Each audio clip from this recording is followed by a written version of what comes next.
आप किसी कंपनी में 1 साल 2 साल 3 साल 4 साल 5 साल दोस्तों काम करते हो और आप जानना चाहते हो कि आपके पेंशन का जो पैसा है उस पे कितना ब्याज आपको मिल रहा है। आपका जो पीएफ में ईपीएस यानी एम्प्लॉय पेंशन स्कीम है, हमारा जो पीएफ कट रहा है दोस्तों, ये तो आपको पता होगा कि आपका पीएफ अपनी सैलरी में से 12% आपका पीएफ काटा जाता है, लेकिन दोस्तों उस 12% में से भी 8.33% जो होता है हमारे पेंशन फंड में जमा करा जाता है और बाकी का बचा हुआ 3.67% दोस्तों हमारे पीएफ अकाउंट में जमा करा जाता है। और दोस्तों इसके बाद दोस्तों अगर आप किसी कंपनी में 1 साल 2 साल 3 साल 4 साल काम कर रहे हो और आप फिर जानना चाहते हो कि हमारी जो पेंशन का पैसा है उस पेंशन में हमें कितना ब्याज मिलेगा, हमने इतने साल काम करा है, ये दोस्तों जानने के लिए अभी मैं आगे आपको एक चार्ट के माध्यम से समझाता हूं दोस्तों कि किस तरीके से आपको ब्याज मिलेगा। देखिए दोस्तों, आपको स्क्रीन पर एक ये जो चार्ट दिख रहा होगा जो मैं आपको दिखा रहा हूं दोस्तों, इसमें दोस्तों आपको एक तरफ दिख रहा होगा नंबर ईयर्स ऑफ सर्विस और दोस्तों दूसरी तरफ मल्टीपल गेट पेंशन बेनिफिट्स। दोस्तों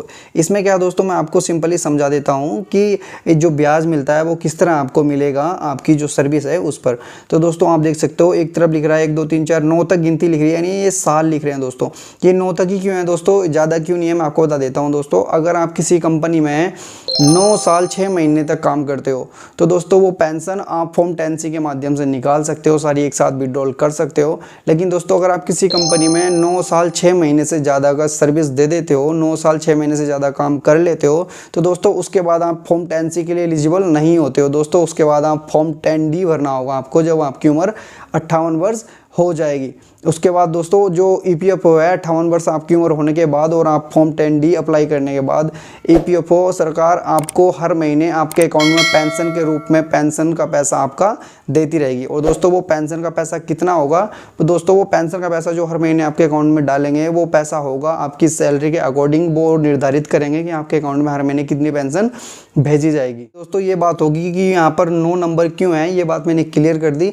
अब दोस्तों मैं आपको बताता हूँ कि ब्याज आपको किस तरह मिलेगा। दोस्तों आप मान लीजिए आपकी कंपनी में जो आप काम कर रहे हो आपकी तनख्वाह 15,000 है और दोस्तों आपने उस कंपनी में 4 साल काम किया है, तो दोस्तों आप 15,000 को गुणा करना है दोस्तों आपको 4.18 से। तो सिंपली दोस्तों आपकी जो पेंशन है उस पेंशन पे कितना ब्याज आपको 4 साल का मिलेगा, टोटल कितना पेंशन का पैसा आपको मिलेगा, ये जो निकल के आया दोस्तों ये आपका पूरा पैसा होगा पेंशन का। दोस्तों ओनली पेंशन का बता रहा हूँ आपको, ना कि पीएफ का। आप इस बात को ध्यान रखना है, सिर्फ पेंशन का है, पीएफ का नहीं है दोस्तों। अब अगर आपकी कंपनी में आपने किसी कंपनी में मतलब 9 साल 8 साल 7 साल 5 साल 6 साल कितने भी साल आपने काम कर सकता है, ये चार्ट आपको दिख रहा है, इसके आगे दिख रहा है दोस्तों। आप मल्टीप्लाई करके जिस प्रकार मैंने आपको बताया है आप ऐसे ही निकाल सकते हो अपना परसेंटेज अपनी पेंशन का। दोस्तों ये दिख रहा है ना आपको, इसी प्रकार। दोस्तों बहुत छोटी जानकारी थी पर बहुत ज़्यादा इंपॉर्टेंट और महत्वपूर्ण जानकारी थी आप सबके लिए। इतनी महत्वपूर्ण थी कि आपको पता होना चाहिए कि अगर हमारा पीएफ कट रहा है और हमारे पीएफ में जो हमारी पेंशन है वो कितने % कटती है, हमें कितना उस पर ब्याज मिलता है,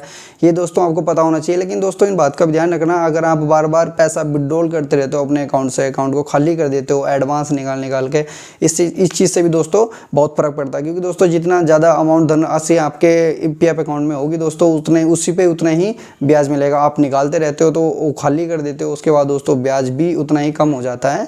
इसलिए दोस्तों जितना ज़्यादा बड़ा अमाउंट होगा उतना ज़्यादा आपको ब्याज मिलेगा। तो दोस्तों इस बात का ध्यान रखना है। वैसे ज़रूरत के अनुसार तो सभी निकालते हैं, आप भी अपने यूज कर सकते हो, कोई प्रॉब्लम नहीं है। लेकिन दोस्तों मैं आपकी जानकारी के लिए आपको बता रहा था, कोई प्रॉब्लम नहीं है। वीडियो आपको कैसी लगी, वीडियो से आपकी कोई हेल्प हुई हो, वीडियो आपको अच्छी लगी तो दोस्तों वीडियो को लाइक जरूर करना, वीडियो कमेंट सेक्शन में बताना वीडियो कैसी दी। और दोस्तों ऐसे पीएफ से रिलेटेड जानकारी लेने के लिए दोस्तों चैनल को सब्सक्राइब कर लें, क्योंकि मैं पीएफ से रिलेटेड जानकारी चैनल पर लाता रहता हूँ, आप सबको नॉलेजेबल बनाता रहता हूँ पीएफ के रिगार्डिंग। तो दोस्तों चैनल को सब्सक्राइब करें, बेल आइकन दबाना ना भूलें। चलिए दोस्तों अब चलते हैं, मिलते हैं आपसे अगली वीडियो में। तब तक के लिए अपना ध्यान रखिए, अपने आसपास साफ सफाई रखिए। बाय बाय, जय हिंद।